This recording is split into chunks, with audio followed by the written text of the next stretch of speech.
अस्सलाम वालेकुम दोस्तों, कड़ा उम्मीद है तुम खुश हूंदो।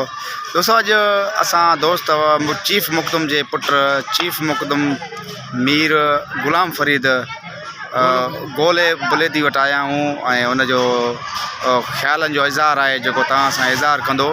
मीर गुलाम फरीद चीफ मुकदम ठुल जो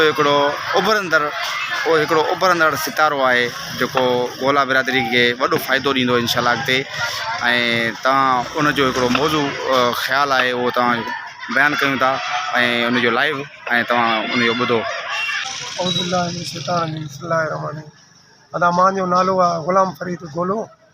मां हाजी लाइबश ख़ान मुकदम जो पुटु आहियां, चीफ मुकदम हाजी लाइबश ख़ान गोलो ठुल खां।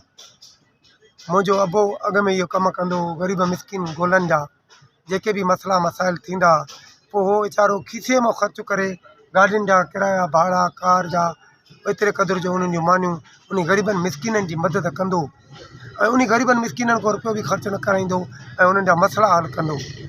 मुंहिंजो अबो रज़ा इलाही करे उन खां पोइ इहा ज़िमेवारी मूंखे सौंपी हो। मां बि उन जे नक्शे क़दम ते मां उन्हनि जी भरपूर तरीक़े सां मदद कंदो आहियां। मां हर तरह जी मददगार आहियां ऐं मदद कंदो रहंदो।